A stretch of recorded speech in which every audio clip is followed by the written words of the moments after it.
ของดลายเนี่ยมาเพวะมงลาบาปริเตจี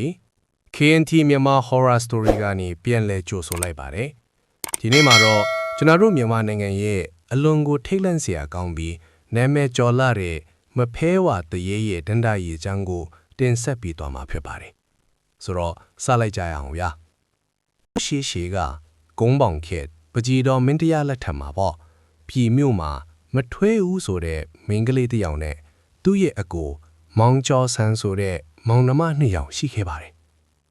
မိဘတွေဆုံးပါသွားပြီးနောက်မှာသူတို့နှစ်ယောက်ဟာတယောက်ကိုတယောက်အားကိုးပြီးနေထိုင်ခဲ့ကြတာပေါ့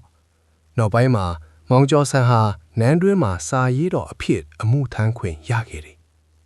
ဒါပေမဲ့ဒီနေ့မှာတော့နန်းတွင်းမှာပုံခံမှုတစ်ခုဖြစ်သွားခဲ့ပြီးမောင်ကျော်ဆန်းဟာအဲ့ဒီအထဲမှာပါဝင်ပတ်သက်မိသွားတယ်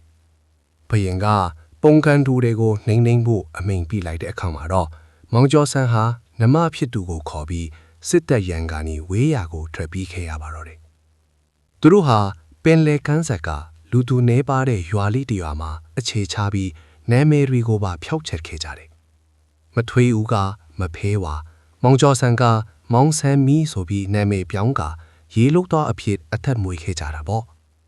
တညမှာတော့မိုးတက်မုန်တိုင်းတွေပြင်းထန်စွာကြာရောက်ခဲ့တယ်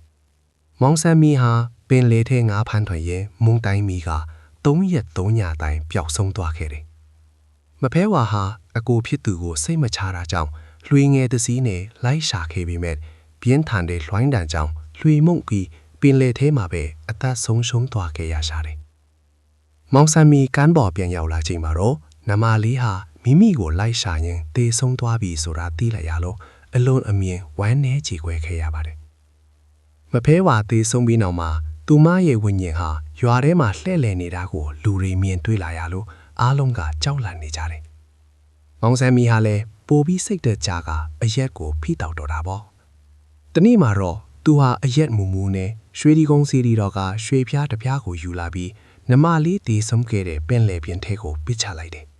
ပြီးတော့မိမိကိုထားခဲ့လို့ဆိုပြီးဒေါသတကြီးနဲ့နမထွတ်သူကိုဆဲဆိုကျင်ဆဲလိုက်ပါတော့တယ်အဲ့ဒီရွှေဖျားကျင်စာကြောင့်ပဲမဖဲဝါရဲ့ဝိညာဉ်ဟာမကျွတ်မလွတ်ပဲလေလွတ်နေရတဲ့ဝိညာဉ်ဖြစ်သွားခဲ့ရလေနောက်ပိုင်းမှာသူမဟာရွာဦးကျောင်းဆရာတော်ကိုအိမ်မက်ပေးခဲ့လို့ဆရာတော်ကရွာတင်ချိုင်းမှာနှက်စင်ဆောက်ပေးပြီးသူမကိုတင်ချိုင်းဆောင်အဖြစ်တာဝန်ပေးခဲ့ပါတယ်အချိန်လေးကြာလာတော့မောင်ဆန်းမီလည်းအရက်တန်ကြောင်တေဆုံးသွားခဲ့ပါတယ်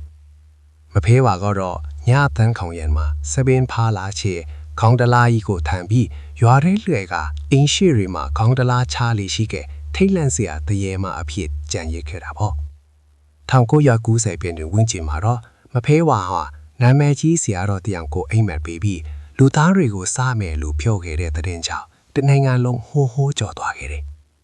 ဆရာတော်ကလူသားအစားခွေးသားကိုပဲစားဖို့မိန့်ချခဲ့တာကြောင့်လူတွေဟာကြောင်လန့်တကြားနဲ့အိမ်ရှိတွေမှာလူသားအစားကခါးတယ်ခွေးသားအစားကချိုးတယ်ဆိုတဲ့ဆိုင်းဘုတ်တွေရေးချခဲ့ကြရပါတယ်ဒါကတော့မြန်မာနိုင်ငံမှာယနေ့တိုင်နာမည်ကျော်နေဆဲဖြစ်တဲ့မဖဲဝါရဲ့ဇလန်းပဲဖြစ်ပါတယ်ပရိသတ်ကြီးအနေနဲ့တခြားဘလို့တရေဇလန်းမျိုးတွေကိုထပ်ပြီးနားဆင်ချင်ပါတယ်လေကောမန့်မှာရေးပြီးခင်နိုင်ပါတယ်ဗျာနောက်ထပ်ထိတ်လန့်စရာဗီဒီယိုတွေကိုလမ်းမလွတ်ကြအောင် like နဲ့ follow လုပ်ထားဖို့လည်းမမေ့ပါနဲ့ဟုတ်အားလုံးကိုကျေးဇူးတင်ပါတယ်ခင်ဗျာ